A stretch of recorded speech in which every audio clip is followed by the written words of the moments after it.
வாழ்க வையகம், வாழ்க வையகம், வாழ்க வளமுடன். அன்பார்ந்த மனவளக்கலை நண்பர்களே, இன்று நாளொரு நற்சிந்தனையாக நமக்கு அருள்தந்தை அவர்கள் அருளிய ஒரு பதிவை பார்க்கலாம். இன்று நவம்பர் 25, 2024 விலங்கின பதிவு. ஐயறிவு வரையில் பரிணாமம் அடைந்த உயிரினங்களுக்கு உணவு உற்பத்தி செய்து உண்டு வாழத் தெரியாது. அதனால் தாவர இனம் தவிர மற்ற உயிரினங்கள் வேறு உயிரினங்களை கொன்று உண்டு வாழ்கின்றன. ஆறறிவுடைய மனித இனம் ஐயறிவுடைய விலங்கினத்தின் வித்து தொடராகவே பரிணாமம் அடைந்துள்ளது.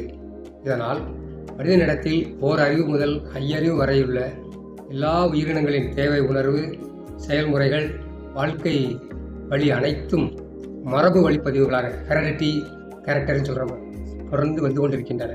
விலங்கினத்தின் வாழ்வில் உள்ள 3 விதமான செயல்பதிவுகளை மனித இனத்தில் அடையாளம் காணலாம். 1. பிற உயிரை கருணையின்றி துன்புறுத்துதல் அல்லது கொலை செய்தல்.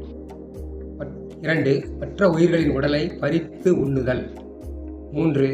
மற்ற உயிர்களின் வாழும் சுதந்திரத்தை தன்முனைப்பிலான அதிகாரத்தாலோ தனது இன்பத்திற்காகவோ பறித்தல் என்பதாகும். இம்மூன்றையும் சுருக்கமாக உயிர்கொலை, பொருள் பறித்தல் திருட்டுன்னு சொல்கிறாங்க சாமிஜி. அப்புறம் சுதந்திரம் பறித்தல் என்ற 3 குற்றங்களாக கொள்ளலாம். இம்மூன்று செயல்களும் விலங்கினத்திற்கு குற்றமாகா. அவற்றிற்கு ஒத்தவை, ஏற்றவை. ஏனெனில் அவற்றிற்கு உணவு உற்பத்தி செய்து உண்டு வாழ தெரியாது. ஆனால் உழைத்து பொருள் ஈட்டி பகிர்ந்து உண்டு இன்புறும் மனித வாழ்வில் இந்த 3 குற்றங்கள் தான் எல்லா வகையான துன்பங்களுக்கும் வாழ்க்கை சிக்கல்களுக்கும் காரணங்களாக அமைகின்றன.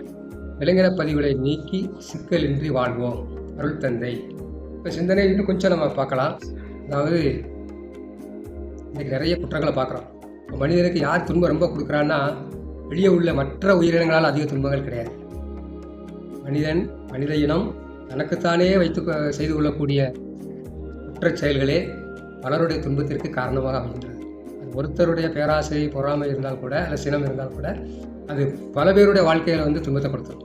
அப்போ அதை போக்குறதுக்கு முடியும். மனிதன் விலங்காகவே வாழ வேண்டிய அவசியம் அல்ல. ஆதி மனிதன் விலங்கு நிலையிலிருந்து விலங்காகவே வாழ்ந்துட்டு இருந்தான். அந்த காலத்தில் அவங்க செஞ்சதெல்லாம் சரிதான். அறிவு வளர்ச்சி அடையாத காலம். இப்போ அறிவு நல்லா வளர்ச்சி அடைஞ்சிக்கிட்டே வருது.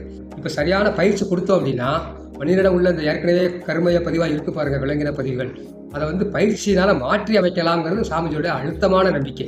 அதுபடி தான் எனக்கு நிறைய லட்சக்கணக்கான மனவளக் கலைஞர்களை அன்பு திருவுருவங்களாக மாற்றி அமைத்துக் கொண்டிருக்கின்றார்கள். எனவே நாமளும் இந்த நிலைமையில, அதாவது தான் திருந்த முடியாமல் நிறைய பேர் இருக்காங்க பாருங்க, விலங்கு நிலையில் இருக்கும்னு தெரியாமல் குற்ற செயல் புரிஞ்சு மீண்டும் தவறு பண்ணுறாங்க, வருத்தப்பட்டு என்ன பிரயோஜனம்? அவங்களும் வருத்தம், பிறருக்கும் வருத்தம். மாணிக்கவாசகர் சொல்கிறார் இல்லைங்களா, விலங்கு மனத்தால் விமலா உனக்கு கலந்த அன்பாகி கசிந்து உள்ளுருகும் நலம்தான் இல்லாத சிறியருக்கு நல்கி அப்படின்னு ஒரு கதையில் திருவாசகத்தை சொல்கிறார். அப்போ அப்பேற்பட்ட ஞானிகளே அவங்க விலங்கு குணம் இருக்குங்கிறது ஒப்புக்கொள்கிறாங்க. ஆனால் மீட்டெடுத்தது இறைவன்கிறதே அவங்க சொல்கிறாங்க. எனவே மகரிஷியோட பயிற்சி இன்றைய காலத்தின் கட்டாயம்.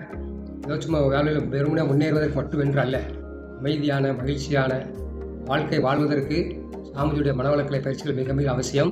அந்த தவமும் அவருடைய காயக்கல்பம், உரப்பயிற்சி போன்ற பயிற்சிகளும், அகத்தாய்வு பயிற்சிகளும், நம்முடைய கருமையத்தில் இருக்கக்கூடிய அந்த விலங்கின பதிவுகளை பல்வேறு வழிகளில் நம்ம அட்டாக் கொடுத்து சாமிஜி அதை போக்குறதுக்கு அதை பல வகையான பயிற்சி கொடுக்குறாரு.